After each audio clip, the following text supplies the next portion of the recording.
Hey everyone, दिसंबर 24 exams की जो nervousness है वो स्टूडेंट्स के अंदर आना चालू हो चुकी है। वो जो हीट होती है ना एग्जाम की, वो सबके अंदर आना चालू हो चुकी है कि अरे यार एग्जाम आने वाले हैं और अपना बेस्ट शॉट इस बार देना है जिससे एग्जाम क्लियर हो जाए।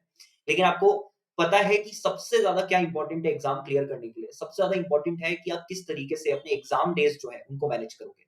अगर आप अपने एग्जाम डेज को प्रॉपर्ली मैनेज नहीं कर पाए तो जो भी आपने हजारों घंटों की प्रिपरेशन करी है, जो आपने इतने महीने लगाए हैं प्रिपरेशन में, वो सब वेस्ट हो जाएंगे और आपको जो एक्सपेक्टेड रिजल्ट है वो नहीं मिलेगा। एंड ट्रस्ट मी, काफी स्टूडेंट्स के साथ ये चीज होती है कि वो पूरी तैयारी के साथ जाते हैं, बट वहां जाकर के एग्जाम हॉल में जाकर के उनका कॉन्फिडेंस एकदम लो हो जाता है। ठीक है, वो फोकस नहीं कर पाते, वो प्रॉपरली 3 आवर्स जो होते हैं उसमें पेपर नहीं लिख पाते हैं, या पेपर अगर उनका कोई बेकार चला जाता है तो उसी के बारे में सोचते रहते हैं, जिस कारण से आगे के पेपर भी बेकार हो जाते हैं। जब ये सारी चीजें होती है तो वो पूरी तैयारी के साथ तो गए थे, लेकिन क्योंकि वो माइंडसेट के टर्म्स में चीजों को मैनेज नहीं कर पाए वो 8 दिन या 9 दिन, इसीलिए वो एक्सपेक्टेड रिजल्ट जो है उनको नहीं मिलता है, वो फेल हो जाते हैं। तो इस वीडियो के अंदर हम क्या करने वाले हैं? इस वीडियो के अंदर हम हैक डिस्कस करने वाले हैं कि कैसे आपको मैनेज करना चाहिए वो 8 डेज जो है, अगर आप सीएस एग्जीक्यूटिव की एग्जाम दे रहे हैं तो, या जो 9 डेज है आपके अगर आप सीएस प्रोफेशनल की एग्जाम दे रहे हो, या अगर आप न्यू सिलेबस में है तो जो 7 डेज है आपके एग्जाम के, वो आपको किस तरीके से प्रॉपर्ली मैनेज करना चाहिए जिससे आप अपना बेस्ट परफॉर्मेंस जो है वो दे सको। एंड इसको बताने के लिए मैंने एक सिंपल सा फ्रेमवर्क जो है वो तैयार करा है। 3 स्टेप्स का ये फ्रेमवर्क है।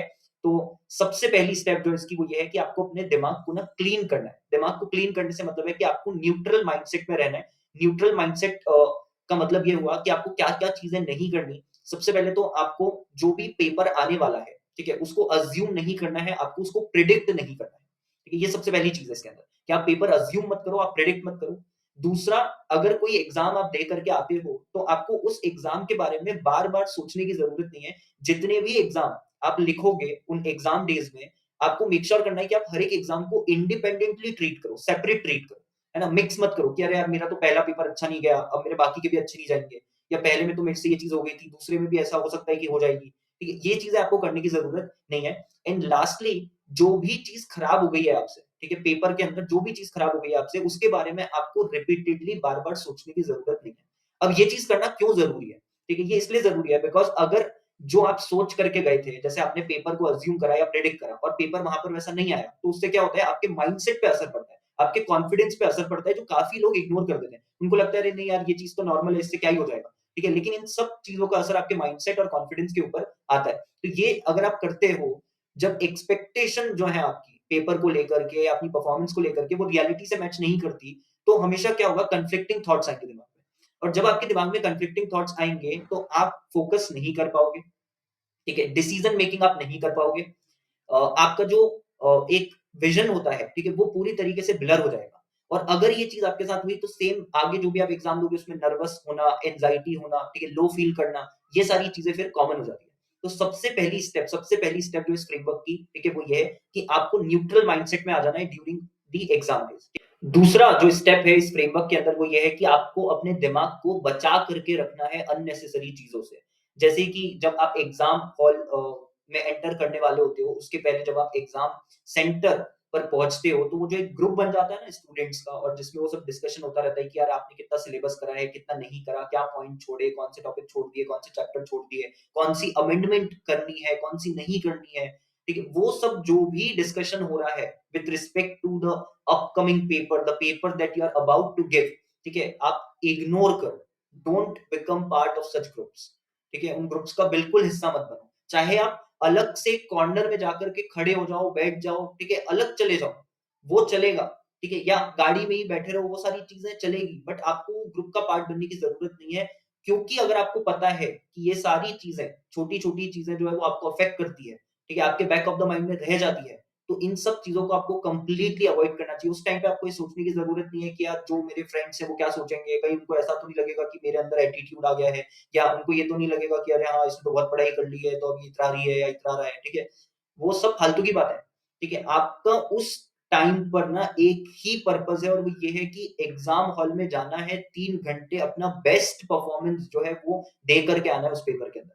ठीक है, उसके बाद ये जो सारी बातें हैं ये मैटर नहीं करती। ठीक है, ये सब बाद में जाकर के सही हो जाएगा। लेकिन अगर वहां पर आपको कुछ एक दो चीजें स्टूडेंट्स के बीच में, जिस ग्रुप का पार्ट हो, ऐसी एक्सचेंज हो गई, ठीक है, जिसने आपके दिमाग को हिट कर दिया, तो आपका कॉन्फिडेंस एकदम कम हो जाएगा, सेल्फ डाउट जो है वो आ जाएगा, और सेल्फ डाउट एक बार आ गया तो जो वो सेल्फ बिलीव आपको चाहिए उस पॉइंट पर कि हाँ यार मैं कर सकती हूँ या मैं कर सकता हूँ, वो खत्म हो जाएगा। And this is ultimately going to affect जो आपकी परफॉर्मेंस होगी 3 घंटे में उसको। तो प्लीज मेक श्योर कि आप ये चीज अवॉइड करो। वैसे ही आपको जो एग्जाम आपने दे दी उसके बाद में तुरंत बाहर आप आए और पेपर के आंसर्स डिस्कस करने लग गए कि इस क्वेश्चन का क्या आंसर है, इस क्वेश्चन का क्या आंसर है। यार वहां पर उस पॉइंट पर किसी को भी नहीं पता कि उसका सही आंसर क्या है। ठीक है, जब तक सजेस्टेड आंसर नहीं आ जाता, आपको अपने दिमाग में ये चीज बैठा लेनी, जब तक सजेस्टेड आंसर्स नहीं आ जाते किसी को भी नहीं पता कि पेपर में जो क्वेश्चन आया था उसका सही आंसर क्या है।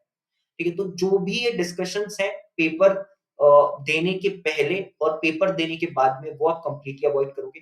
दूसरा एक और इंपॉर्टेंट चीज है इसके अंदर की पेपर रिव्यूज, है ना। ऑनलाइन जो यूट्यूब पे पेपर रिव्यूज जो है वो डाल दिए जाते हैं जैसे ही आपका पेपर हो जाता है। वो पेपर रिव्यूज के वीडियोस को भी आपको कंप्लीटली अवॉइड करना है। ठीक है, आपको नहीं देखना वो ड्यूरिंग द एग्जाम डेज। आप एग्जाम दे दो, ठीक है, उसके बाद में आपको जो देखना है आप देखो। ठीक है, पेपर रिव्यूज जितनी बार देखना है आप देख सकते हो, कोई दिक्कत नहीं है। लेकिन ड्यूरिंग द एग्जाम डेज मत देखो, बिकॉज ये सब चीज आपके ब्रेन को, आपके माइंडसेट को क्या करती है, अफेक्ट करती है। ठीक है, वो बात अलग है कि यार आपको इन सब चीजों से फर्क नहीं पड़ता। अगर आपको लगता है कि आप इतने मेंटली और इमोशनली स्ट्रांग हैं कि ये जो डिस्कशंस होते हैं या वीडियोस डाले जा रहे हैं इन पे आपका कोई असर नहीं पड़ता है। ठीक है, आपका जो माइंडसेट आपने बना रखा है वो इंटेक्ट रहता है, उसमें कोई चेंज नहीं आता by watching all these things, और by like becoming a part of all those discussions. तो कोई दिक्कत नहीं है, तो करो। ठीक है, लेकिन अगर आपको पता है कि आप उतने मेंटली और इमोशनली स्ट्रांग नहीं है और वो चीज आपको अफेक्ट करती है, तो ये कंप्लीटली अवॉइड करो, बिकॉज इन चीजों से एक सेंस ऑफ डाउट आ जाता है अपनी खुद की अप्रोच के ऊपर। और उस मोमेंट में अगर सबसे ज्यादा इंपॉर्टेंट चीज कुछ है तो वो है भरोसा अपनी खुद की अप्रोच के ऊपर। अगर वही नहीं होगा तो 3 घंटे में आप अच्छा परफॉर्म नहीं कर पाओगे। इसलिए मेक श्योर करो कि आप कंप्लीटली अवॉइड करो, अपने खुद के ऊपर ध्यान देना है, बाकी सबको ब्लॉक कर दो। ठीक है, block in the sense mentally. ठीक है, बाकी सबको मेंटली, बाकी सब चीजों को मेंटली ब्लॉक करो, सिर्फ अपने ऊपर और अपनी अप्रोच के ऊपर ध्यान दो। अगर आप वो चीज करते हो तो आपका बहुत अच्छा परफॉर्मेंस जो है वो एग्जाम डेज में निकल करके आएगा। अब जो थर्ड और लास्ट आपकी स्टेप है इस फ्रेमवर्क के अंदर वो है पावर योर माइंड। इससे मतलब क्या है? इससे मतलब ये है कि जब आप एग्जाम डेज में है, ठीक है, जो अब चीजें स्टार्ट हो ही चुकी है लगभग, तो काफी ज्यादा प्रेशर होता है यार, परफॉर्मेंस प्रेशर काफी ज्यादा होता है कि आपने इतनी तैयारी करी है और आपके दिमाग में एक है एक्सपेक्टेड रिजल्ट, राइट, कि पॉजिटिव आपको रिजल्ट चाहिए इस बार। तो वो जो एक्सपेक्टेशन है उसके कारण स्ट्रेस काफी ज्यादा आता है। और जब स्ट्रेस आता है, ठीक है, तो आपके लिए बहुत ज्यादा इंपॉर्टेंट हो जाता है कि जो भी फील गुड फैक्टर्स होते हैं ना, ठीक है, वो ऑटोमेटिकली किक इन कर जाता है। बिकॉज जब स्ट्रेस आएगा तो बॉडी ऑटोमेटिकली, आपका माइंड जो है वो उन चीजों की तरफ जाता है जो आपको अच्छा महसूस कर रहा है। और उसमें कुछ फैक्टर्स कैसे होते हैं, जैसे फॉर एग्जांपल स्टूडेंट्स, काफी स्टूडेंट्स ऐसा करते हैं कि वो साथ में खाना भी खा रहे हैं, ठीक है, फॉर एग्जांपल खाना भी खा रहे हैं और वो पढ़ाई भी कर रहे हैं। अब ये जो चीज़ है ना, ये उनको अच्छा महसूस करवाती है कि नहीं यार, we are like putting the efforts. But अगर इसके आउटकम की हम बात करें, तो उसका outcome, overall outcome is not positive. ठीक है? ये जो आप करते हो कि खाना खाने के साथ भी आप पढ़ाई कर रहे हो, इसका जो रिज़ल्ट है, ठीक है, overall result, net result, it's not positive. ठीक है? क्यों? क्योंकि उस टाइम पर आप अपने दिमाग को फोकस नहीं कर रहे, बल्कि डिस्ट्रैक्शन हो रहा है वहाँ पर, ठीक है? 2 एक्टिविटीज़ के बीच में। तो it is not good longer term में। ठीक है? तो ये चीज़ आपको कंप्लीटली अवॉइड करनी चाहिए। This is one of the example of feel good factor. ठीक है? दूसरा एग्जांपल क्या होता है? दूसरा एग्जांपल ये होता है कि स्टूडेंट्स ना खुद को एंगेज्ड रखते हैं through out the entire day.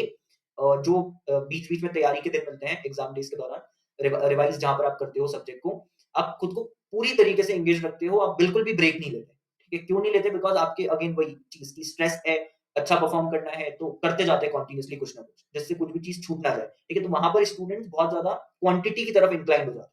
ठीक है? बिकॉज़ कवरेज जो होता है, ठीक है? चीज़ों को देख लेना एक बार जो होता है, वो उनको अच्छा महसूस करवाता है। लेकिन वो भी चीज़ गलत है। ठीक है? आपको क्वालिटी पे ध्यान देना ज़रूरी है। क्यों? बिकॉज़ मैंने काफ़ी सारी सर्टिफाइड कॉपीज़ देखी हैं और इवन आप लोग भी मेरे साथ इस चीज़ पे रिलेट कर पाओगे कि मेजॉरिटी ऑफ द आंसर्स में आप लोगों को 2 मार्क्स या 3 मार्क्स, 2 मार्क्स या 3 मार्क्स मिल रहे हैं। ठीक है? काफ़ी रेयर ऐसे क्वेश्चन्स हैं जहाँ पे आपको 4 मार्क्स मिल रहे हैं या आउट ऑफ मार्क्स मिल रहे हैं। ठीक है? आपको जो मार्क्स मिल रहे हैं मेजॉरिटी आंसर्स में वो 0 टू 3 की रेंज में मिलते हैं।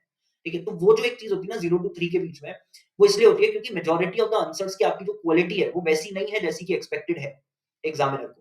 ठीक है? या इंस्टीट्यूट को जिस तरीके के आंसर्स एक्सपेक्टेड हैं, वैसे नहीं है। इसीलिए वो 2-3 में आप फँस जाते हो और इसमें आपका पेपर तो क्लियर हो जाता है, बट वो एग्रीगेट आपका नहीं बन पाता। जो काफ़ी स्टूडेंट्स की प्रॉब्लम है कि यार हम एग्रीगेट क्लियर नहीं कर पाते हैं।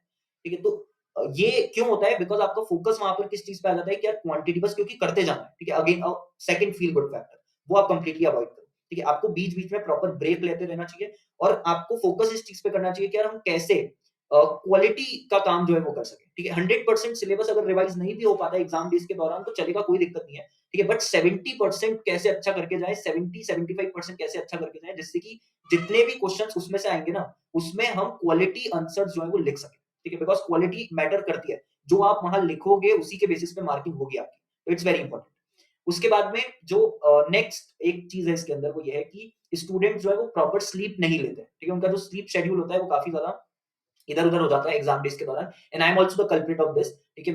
मेरे साथ भी ये हुआ है, मैंने भी ये चीज़ करी है कि स्लीप शेड्यूल जो है वो हेवायर होके रखा है। ठीक है? मतलब कभी सो रहे हैं, नहीं सो रहे हैं, कम सो रहे हैं, ज़्यादा सो रहे हैं, वो सारी जो चीज़ होती है एग्ज़ाम डेज़ के दौरान, तो वो आपको कंप्लीटली अवॉइड करनी चाहिए बिकॉज़ उससे आपके एनर्जी लेवल्स पे काफ़ी ज़्यादा असर पड़ता है। ठीक है? और वो आपको बैकफ़ायर कर सकता है, चाहे इमीडिएट एग्ज़ाम में नहीं करेगा बट पूरे एग्ज़ाम डेज़ जो हैं, ठीक है? उसमें किसी ना पॉइंट पे जाकर के वो आपको बैकफ़ायर कर सकता है एंड अगर 1-2 पेपर भी आपके ऊपर-नीचे हो गए, तो वो एग्रीगेट पे असर डाल देते हैं। राइट? अ, एक मॉड्यूल में एक पेपर बेकार हो गया, दूसरे में दूसरा बेकार हो गया, तो दोनों ही मॉड्यूल आपके रह गए। ये वो चीज़ होती है और वो इसलिए होती है क्योंकि ये छोटी-छोटी चीज़ें भी इम्पोर्टेंट है, अपार्ट फ्रॉम द प्रिपरेशन, ठीक है? अगर प्रिपरेशन अच्छी नहीं थी, तो वो तो एक डिफरेंट ही चीज़ है, बट अगर पूरी तैयारी करके गए हैं और फिर भी ये सब चीज़ें हो रही हैं, तो ये जो बाकी के फैक्टर्स हैं, जिसको मैं यूजुअली बोलता हूँ सॉफ्ट फैक्टर्स, ठीक है? ये किक इन कर जाते हैं और इनका जो इम्पैक्ट है, फिर वो आपको दिखता है नेगेटिव इम्पैक्ट। तो ये आपको मेक श्योर करना है कि आप प्रॉपर ब्रेक लो, ठीक है? एक से ज़्यादा लाइक अगर कोई एक एक्टिविटी कर रहे हो, खाना खा रहे हो, तो आराम से खाना खाओ यार। ठीक है? और अच्छा खाना खाओ, ठीक है? एक और फील गुड फैक्टर ये भी होता है जो लास्ट टाइम भी बच्चों के साथ हुआ था जून 24 में कि स्ट्रेस के कारण ना फास्ट फूड की तरफ बहुत ज़्यादा इंक्लाइंड हो जाते हो, ठीक है? आपका मन बहुत ज़्यादा होता है कि यार फास्ट फूड खाते हैं, चटपटा सा कुछ खाते हैं, ठीक है? बिकॉज़ वो अच्छा फील करवाता है। तो वो भी एक फील गुड फैक्टर है जो आपको अवॉइड करना चाहिए बिकॉज़ काफ़ी स्टूडेंट्स के साथ हुआ है ये लास्ट टाइम जून 24 में कि उन्होंने खा लिया, ठीक है? प्रॉपर स्लीप भी नहीं ले रहे हैं, तो जो हेल्थ है वो खराब हो गई। पेट जो है वो अपसेट हो गया एंड पेपर अच्छे भी जा रहे हैं, 2-3 पेपर अच्छे गए भी हैं, बट उसके बाद में एक भी पेपर नहीं लिख पाए। क्यों? क्योंकि हेल्थ ही खराब हो गई।